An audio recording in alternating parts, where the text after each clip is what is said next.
All right.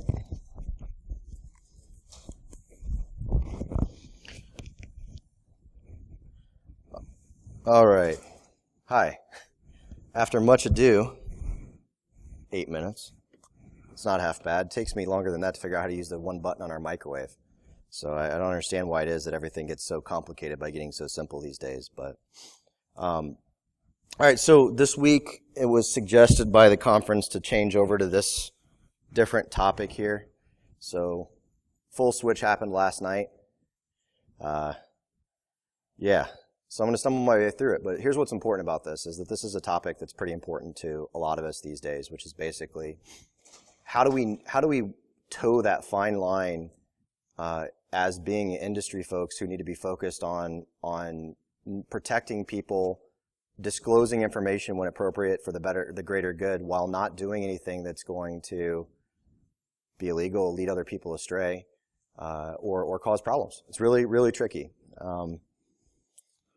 You know, I've had an interesting transition through this career myself, because when I started, I was really a middle schooler, and, you know, going through NT Pre-4 to NT, and through that time period, the birth of SANS, the organization of a lot of groups in the industry where there wasn't organization before, and getting to see that through the eyes of a high schooler and a middle schooler was pretty kick-ass, I'm not going to lie.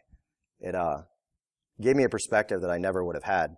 I had a few mishaps along the way where I towed that line and learned very quickly that the pot is hot when it looks red.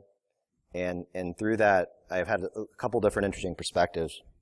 Also had the good pleasure of working out in the Bay Area for a while and getting to learn from people who are a lot smarter than I'll ever be. And so thanks to a lot of that, I've steered so far correctly. Now that said, I'm not a researcher the way that most people that are great researchers are.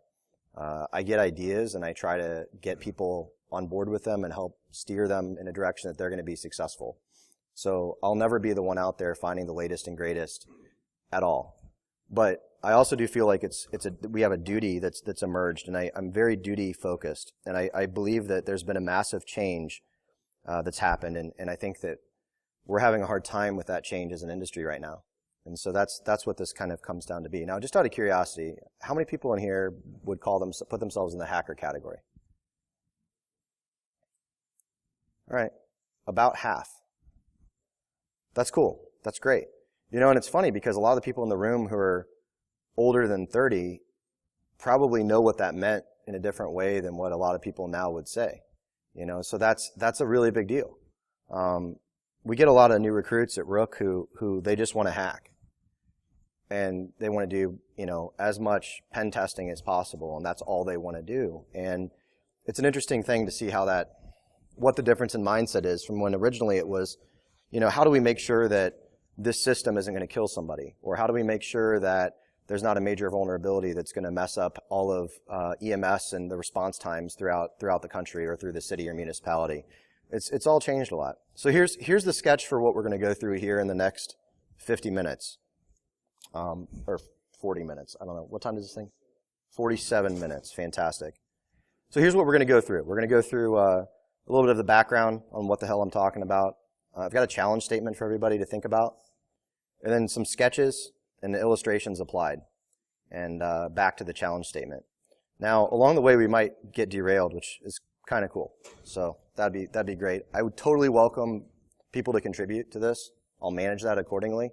But this is a really important topic, and I'm very grateful that there's quite a few people in the room here today, because it seems like it might be something that either means something to you or you got bait and switched by the Obama cybersecurity original topic. So if that's the case, 1, 2, 3, 4.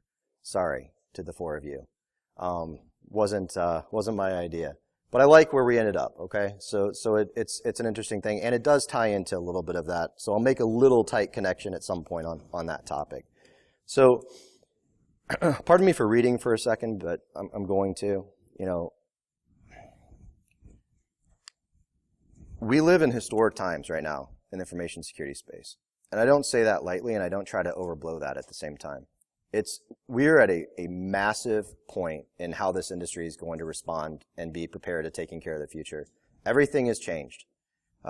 In the 90s, there was this emerging nascent thing that was really trying to get people from stop focusing on firewalls, focusing on host security and security design principles and secure coding principles that still are struggling to take root. In the late 90s, it became about organization as an industry to start making substantial change where people were pushing rocks uphill.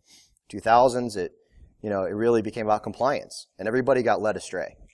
And thank you, SOX, for making our life miserable. But that really changed things because security companies learned that to sell, they had to masquerade as compliance companies and sell GRC solutions. And then a lot of people got wagged around. What am I in security, compliance? What is this thing? You can see that through Veritas, for what happened with Symantec and Veritas. A lot of things have changed. But we're not sitting around anymore, sitting on the perimeter, trying to protect the monitor the firewall and shore up defenses and, talking about doomsday, right? I mean, doomsday is here almost every day. And hopefully you've got the right controls in place to be able to detect it and be able to respond to it. Most places still don't, which is shocking. So, no longer is a time where we're begging for funds and complaining that we don't get them. And if only they had given us the funds, we could have been able to save the world, and none of the people at the corporate level would have had to worry about this, and we saw it coming, and all the things that historically this industry has been able to get away with saying. Now, it's different. The threat is real, the threat is visible. It always has been real and visible. And what's changed is that instead of it being a situation where we have to be begging and borrowing for scraps and going to our friends at other companies in this grassroots effort to try to be able to, good God, good job, Arlie.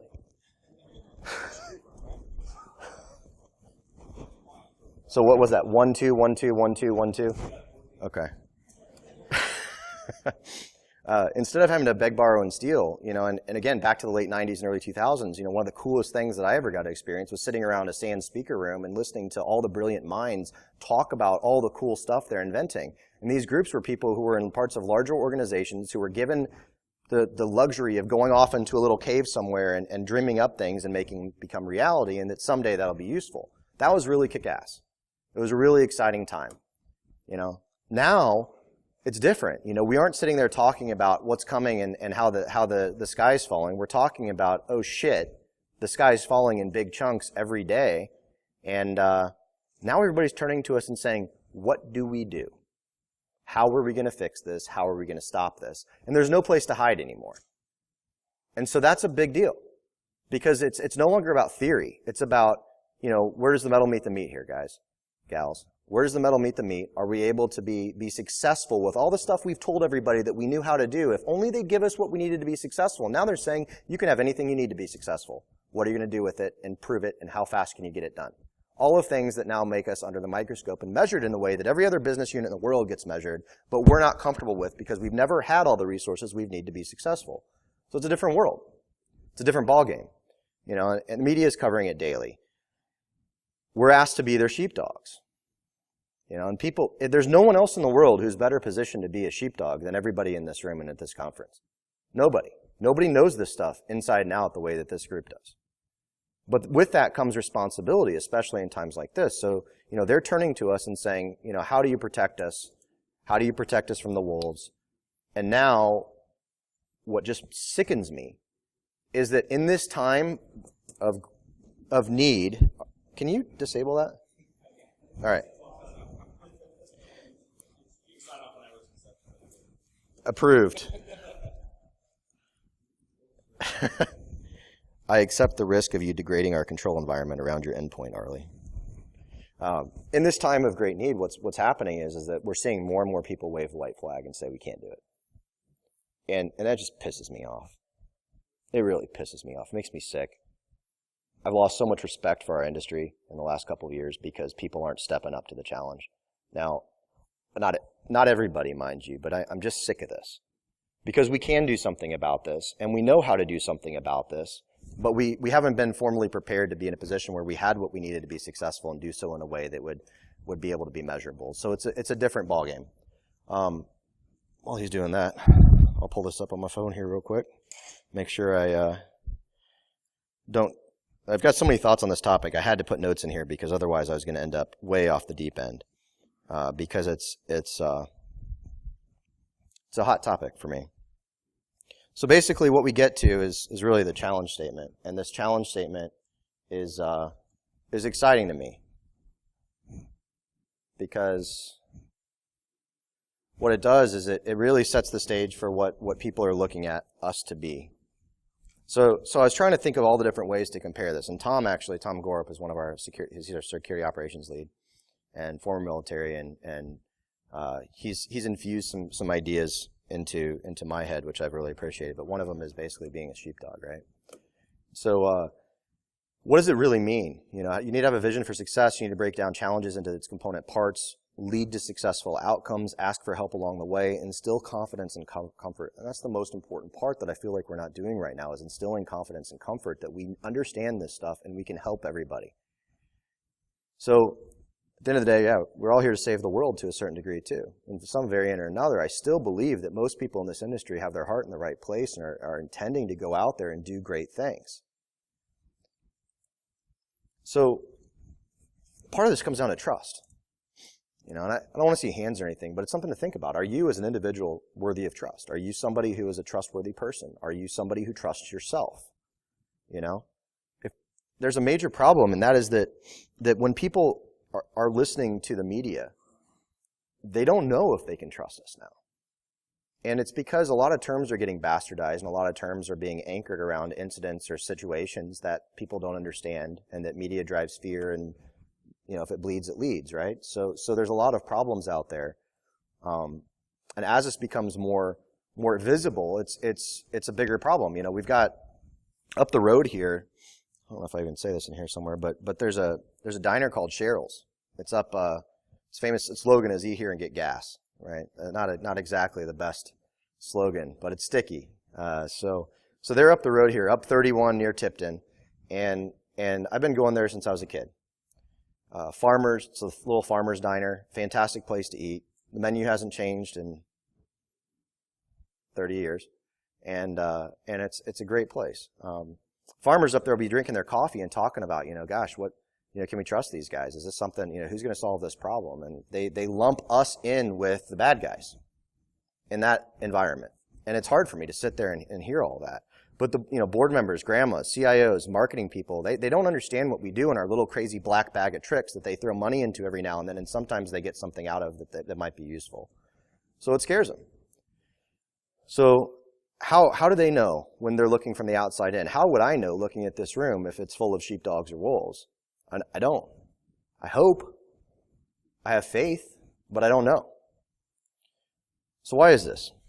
This is where it starts to get a little tricky, and we start to get closer to that thin ice here on my side. So I'm going to be very careful as I go through this.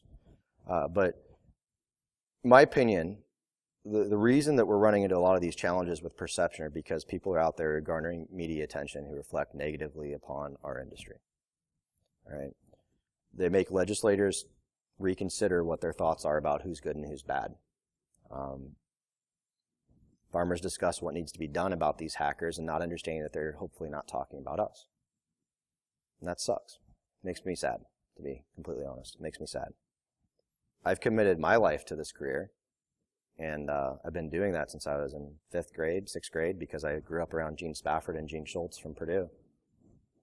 I believe in it, It really, really sucks. So individuals can drive fear through their words, behaviors, tweets, and a lot of this is now getting media attention. And so it's a new thing for our industry. People don't know how important they are. You may not know how important you are and what kind of voice and what kind of microphone you have these days. It's different than it was before. There's this direct end around 10 layers of management that get directly out to CNN these days for anybody that's sitting in this room. It's a different ballgame. It's a different ballgame. So, it's really concerning because it's easy to detract from our image as sheepdogs, assuming that we all agree that we want to do good things. Conducting questionable or sometimes flat out illegal activities or behavior under the shield of research. which is also challenging, and play up the fears, because everybody's all about it leads, right? And so, I'm not going to lie, this last year for me, we've started doing, I don't know now, it's almost maybe 2 years, but we've been doing more PR work. And in the PR side there, they always want us to hype things up as much as possible. And we don't get a lot of PR coverage sometimes because we don't. But it was a decision that we sat down as a group of leads inside of our company and talked about how are we going to go about doing this, because it'd be really easy for us to get more attention by doing these things that aren't illegal, aren't morally wrong, aren't necessarily ethically wrong, wouldn't breach anything from our certifications, and generally would be accepted in the industry. But it's tricky. It's tricky. So when we're looking at this stuff, I get concerned when I see behaviors being carried out under the shield of research that really I don't believe are appropriate. And it's just me, and you all may not agree. You probably don't, and that's fine. But playing up the fears and leading up and coming people in this industry, which there's not enough of, by the way. Just for what it's worth, real quick, of the 100,000 graduates last year from university and degree programs, only about 6,000 had a specialty in our space, for about 100,000 net new jobs. This war is raging on, and we don't have the team yet to go out and fight this thing full on. And so if we're going to be letting anybody steer astray, that's just one more person that we don't have to help us be successful, and we really can't let that happen if we want to be successful. So my concern is that people who are leading people from the white side to other areas, directly, unintentionally, or inadvertently, a lot of times it's inadvertent, and then you have to go around and try to undo it, and it's so much harder. So this is a little bit about caution. This isn't the first time somebody's talked about this. I would never say that, but it's the first contextual time in the near term, in the recent past, that this has really come up as something that was critically important to the success of our industry. So does it matter? White, gray, black hat anymore? Does it? I don't know. I think it does. I think it matters. I think it matters a lot. And how do you tell? All right, so there's 2 cases that I want to talk about. And I've gone back and forth on whether or not even to do this. And I decided that, yes, we should. 1, because they're already out there in the public. And 2, because I think that it's important to be able to think about the context of 2 different situations juxtaposed against each other, because there are similarities and there's significant differences. So you can see the kind of rules of engagement here that I tried to sketch up here. It's just intended to say that I care a lot about this topic. I care a lot about the success of our industry, and I want to make sure that we think about these things critically, but don't, throw bombs at each other. So even though I want to at times, really want to. All right, so the first case of thinking about this from an applied perspective, and this is where I really do want to hear from you all. I want this to turn more like collaborative. I've just been talking at people, and that's pretty much useless. Shell shock. So this started for us when we saw the item at the top.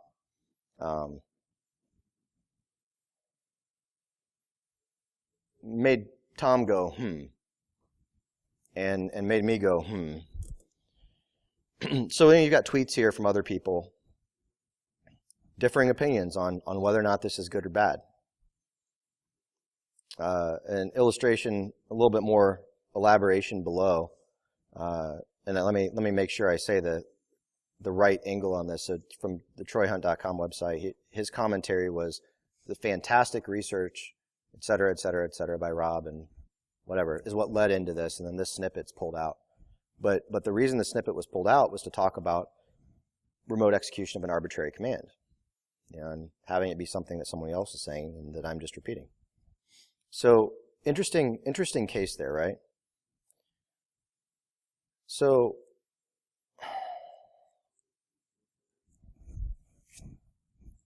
this is the real question. Do we think that was research?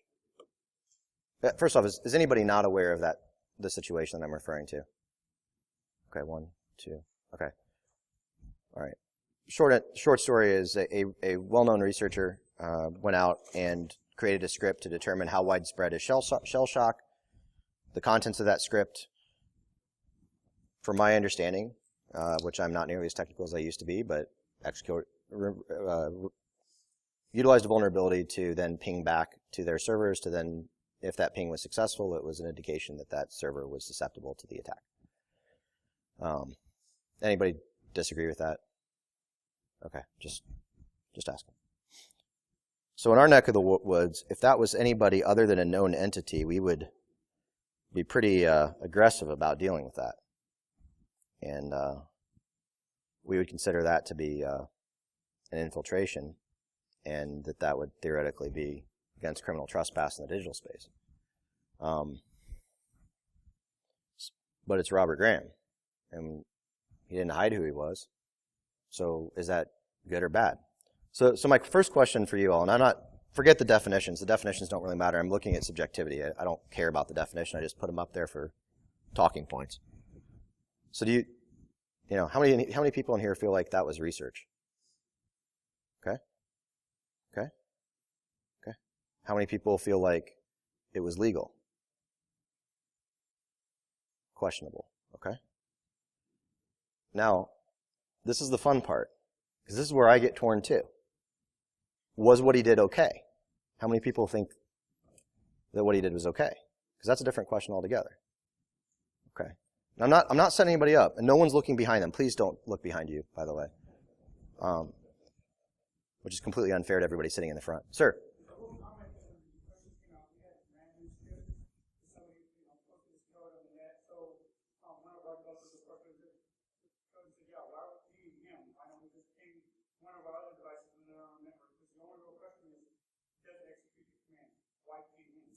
Right.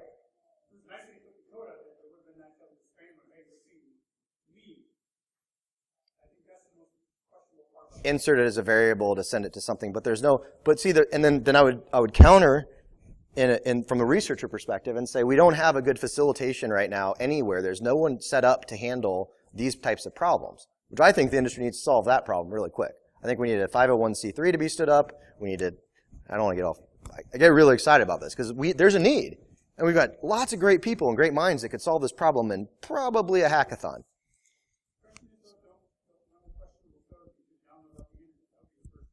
Well, sure, sir.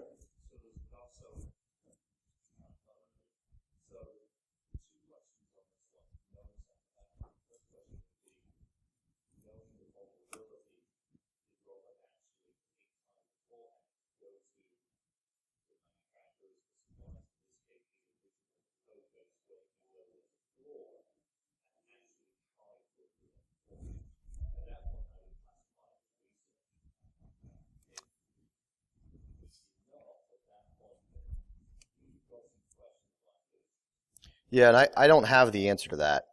And I don't want anybody else to speculate on whether or not they have that, and even if they do know the direct answer. And I literally have a piece in here that's missing that has the part. Yeah.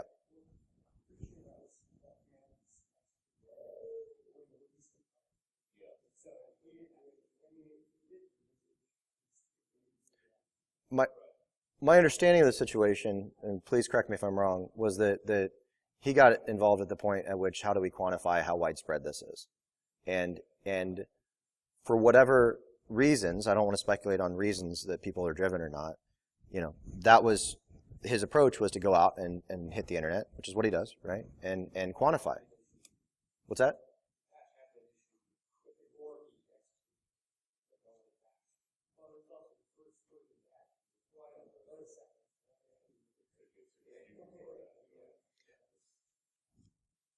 So some disagreement, some agreement, right?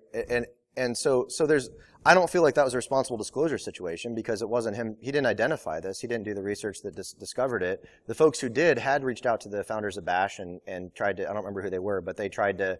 I don't remember the timeline. I don't remember any of that stuff, and it doesn't matter to me because what we're looking at here is that the short end of it is that what my question would be: how did this help the greater good? And there are ways that it helped the greater good. There was sample code out there that could be utilized and modified to test your own environment. There was more of a quantification of the problem. But does that set a precedent that maybe isn't a precedent that we want to have moving forward? What if it had taken servers down? What if it? I mean, there's.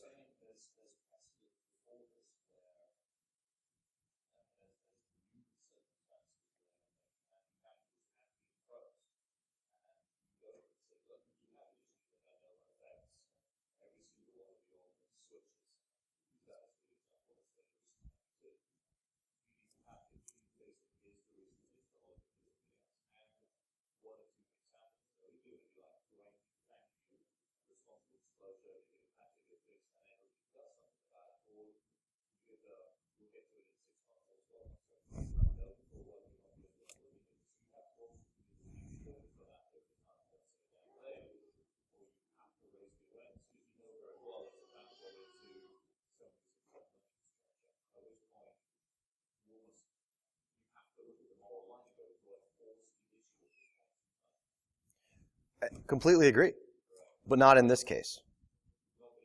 See, and that's the part. What you just said, I completely agree with on the research side. I completely agree with, as a community, we should be, when we become aware of something, notifying responsible disclosure. I feel like we should make sure that we do it in a manner that protects the greater good, and there's a lot of ways to do that. What I think is different now than it used to be is that people are paying more attention to what we say than they ever did before. And maybe not the people we work for, okay? So you might not see that in a line of sight every day. And the baby doesn't bother, by the way, so feel free to be comfortable and do whatever you need to do. I've got a little one that's 1 year now. Is that 6 months? Congratulations. So I mean, I think the context of that on the research side was right. You know, Chris, I think that's spot on. But the problem to me is that I don't feel like that applies in this case, because it's really just quantification and it's blasted confirmation. What does that accomplish? I mean, it accomplishes really good sound bites in the media. It really gives a good quantification of the impact. But what did that drive? Did that really drive anything for anybody? The patch was already out. Sir? He let everyone know, maybe directly or indirectly, that they're vulnerable to that, because it included a link that you're vulnerable to this. Right. So if you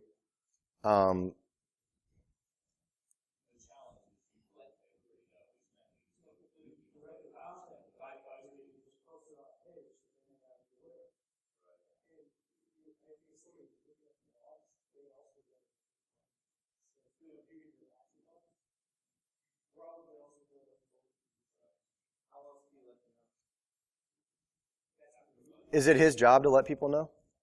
I'm just facilitating now.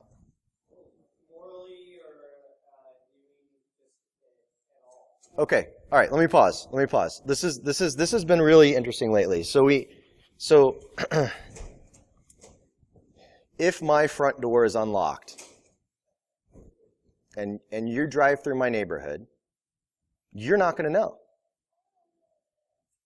until you come to my front door, attempt to breach my premises, open the front door, walk in, pick up the phone, and call and leave yourself a voicemail that then you can maybe forward to me later to tell me that, yes, I have proof that I got in and your front door was unlocked. Here it is. I'm calling, picking up the phone and pinging myself.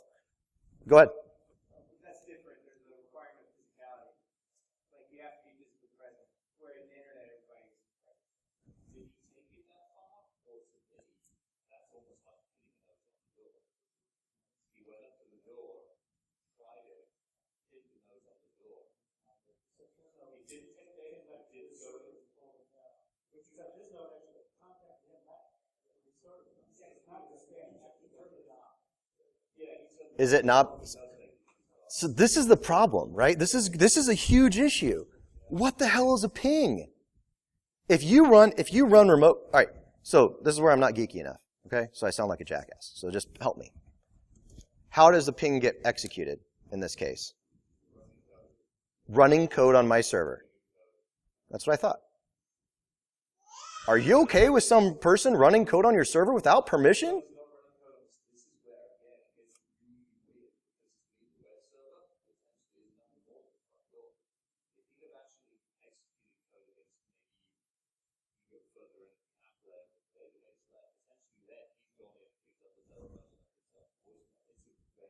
So Apache is okay? You can run code in my Apache instance and I'm okay with it?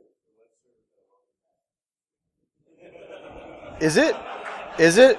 Okay, okay. So my door says, if you can get in through my door, you can. No. No. Chris, if your clients ask you if it's okay for somebody to run code arbitrarily in their Apache instance just because they didn't secure it properly, what would you say? Okay.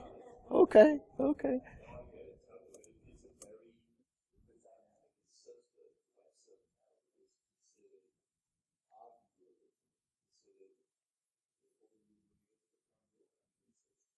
Not according to me, man. You step on my grass and I'm going to shoot you. Live in Indiana, thank God. All right, so what? Here's what I'm hearing. I'm hearing about. Did I hear somebody say they disagree? Who? Go ahead, sir.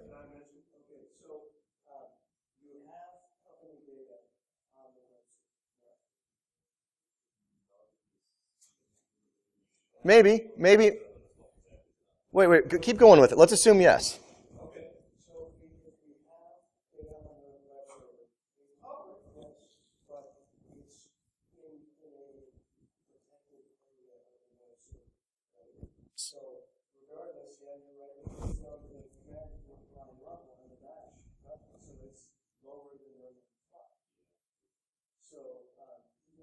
Lower than what?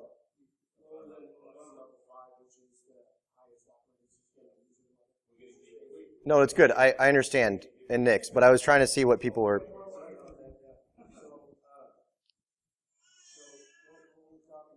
She agrees with you.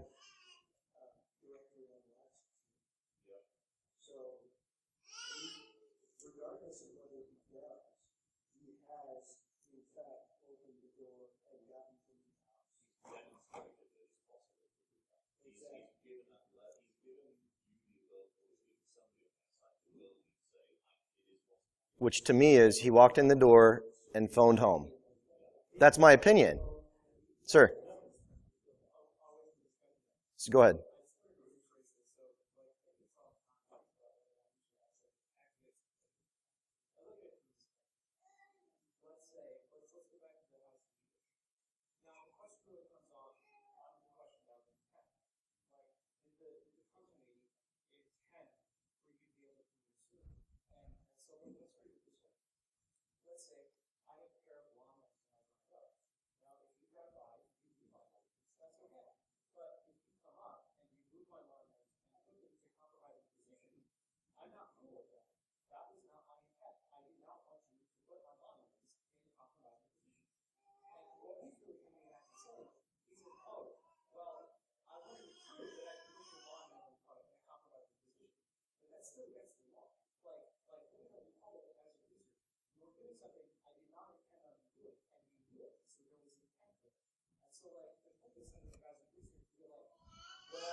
Great point. So there's a threshold, right?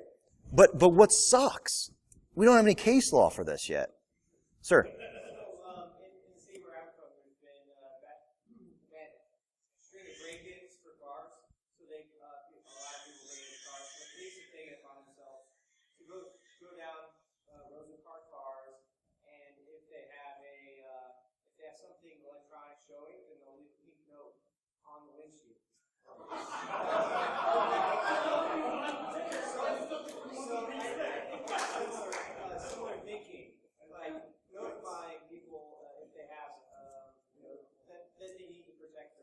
Well, wait, but now you've also given everybody an indicator that now you don't even have to look. You just drive down the street and find all the pink notes. Well, they leave the pink notes on the cars without being visible too, but it's the same idea. All right, so you're still sticking with your theory from before. It's just notification, and it's a good thing. And the police, what's their job is to, help maybe prevent that. Under a government charter to do so. Interesting, right? So should we have people who are out there acting as police under a government charter? Should the police have this ability to go out and rattle doorknobs and make sure the neighborhood's protected? This is getting like to the cyber CDC stuff that's being discussed right now. So back to legislation. You know, it's kind of exciting to see, right? So is that good or is that bad? I personally think it's a great idea, if done correctly. We don't even agree in this room amongst people who are practitioners in the same industry what the heck a ping means. Is it rattling a doorknob? Is it looking at the door? Is it leaving a note on the door? Is it going inside the door? We don't agree. How the hell are legislators going to agree? Because you still come back to the same point, who watches the watchers? At some point, there's still back to how do I trust that person? I'm skipping that one. That one's a rabbit hole.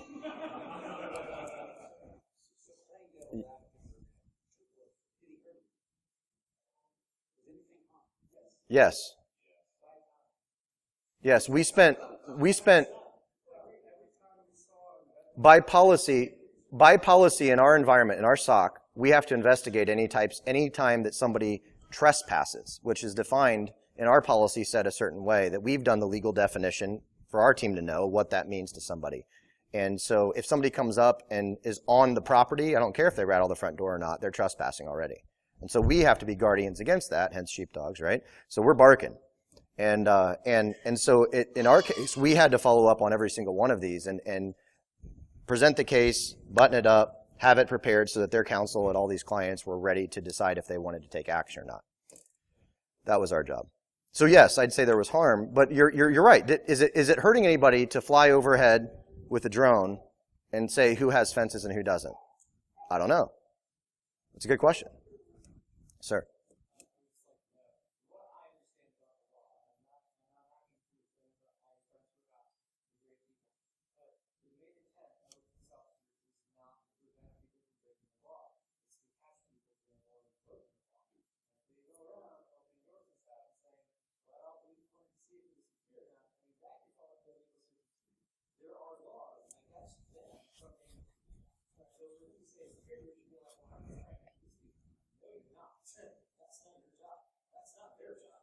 And then it wouldn't be a researcher's job.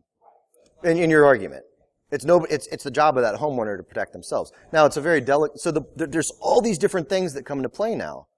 It's really damn sporty. This is a better beer conversation at some point, but it's.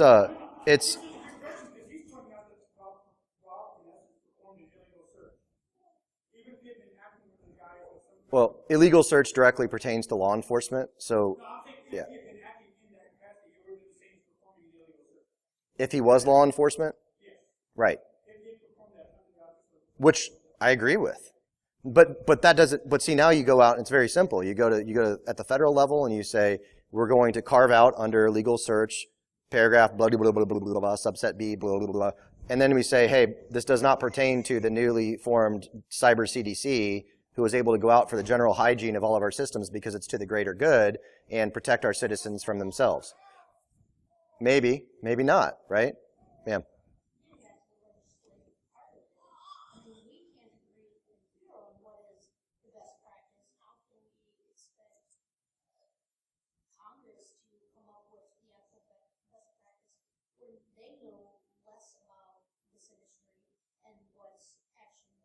Here's what's really exciting. Either we're going to get our shit together and get on the same page, or they're going to go ahead without us and they're going to screw it up worse than we would have.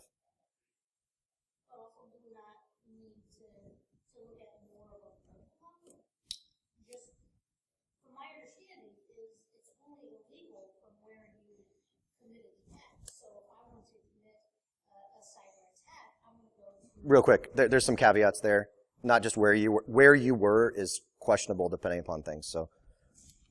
But I mean, like, if I want to commit a cyber act, it's going to benefit me to go to another country because the laws are more lax. Correct. So it becomes a global issue at that point, which is the same thing we have in all the other types of jurisprudence issues that we already deal with.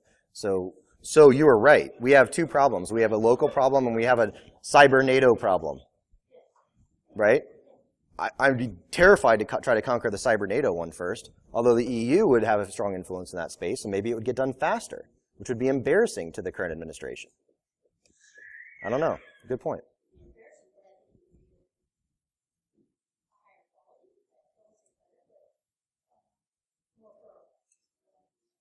So, thank you. So Chris Roberts is in the back, and I went and found him a little while ago, because literally we just finalized everything this afternoon on this talk.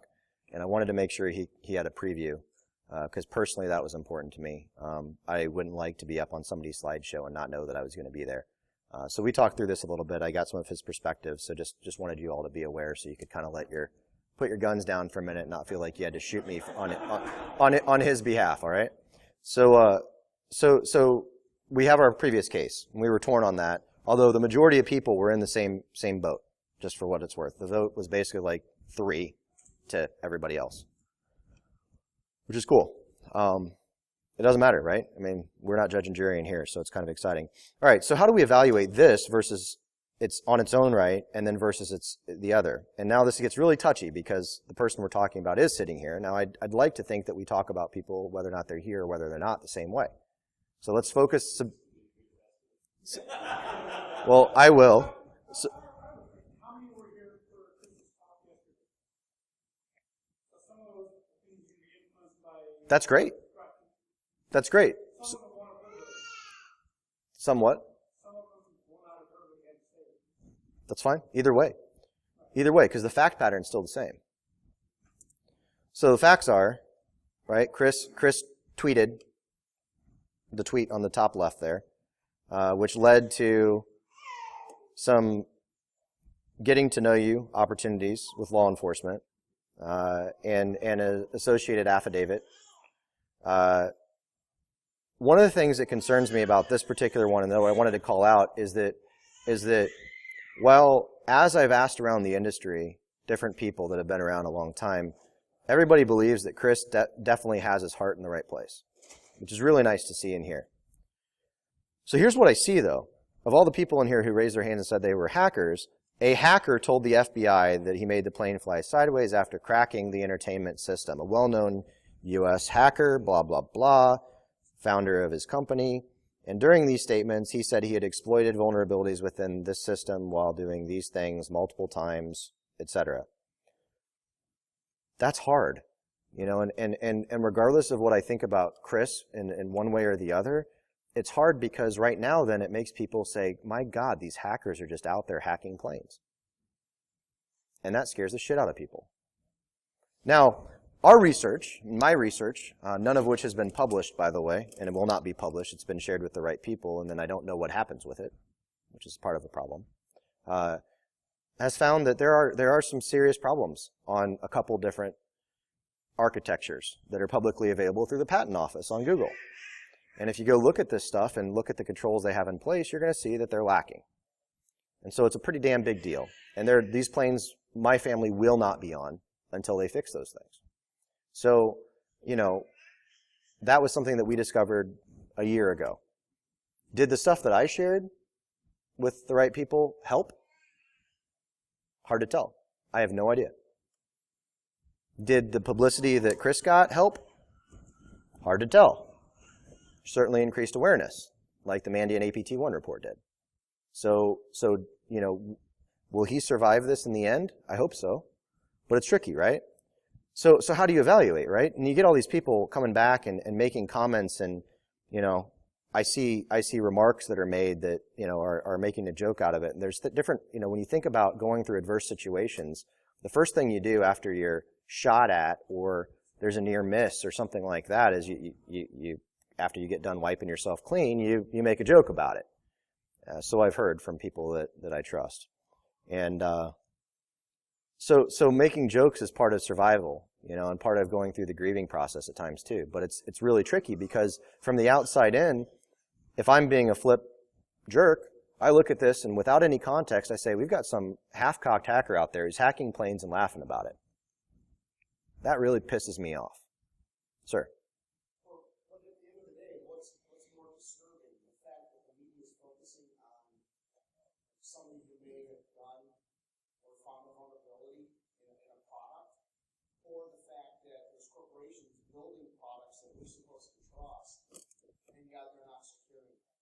Nobody focuses on that, and that's, to me, is more disturbing. And when I was at work and we were talking about this, that was the very first thing that I pulled up was, well, who's more at fault? Who's supposed to be getting on this aircraft, which is built to be safe, but yet it's not.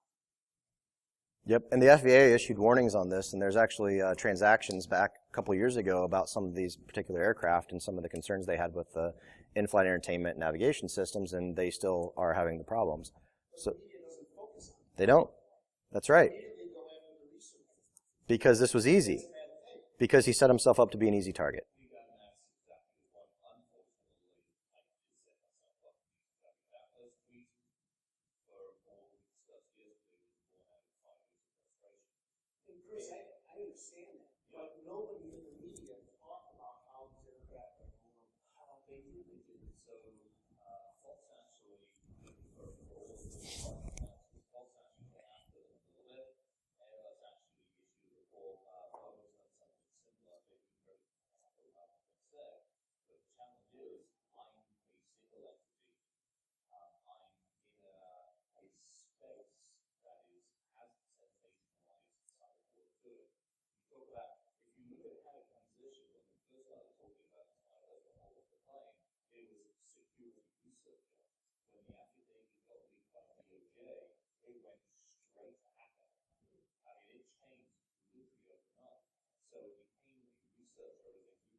I'm going to, when he's done with this point, I want to stop for a second. Vulnerability is found in an engine.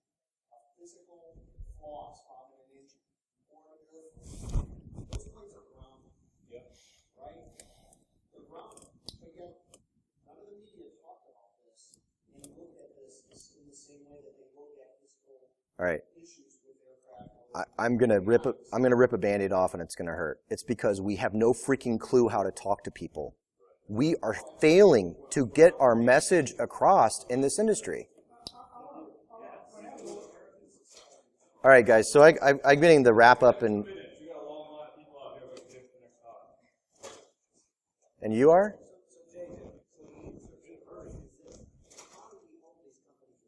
I agree. So I'm going to wrap this up in 2 seconds here. This is the wrap up on the slide, is we have to do better. You have to walk out of here with a clear definition of how you're going to do better, how you're going to communicate better, and how you're going to draw the lines and help lead other people to something better. Or it's going to suck.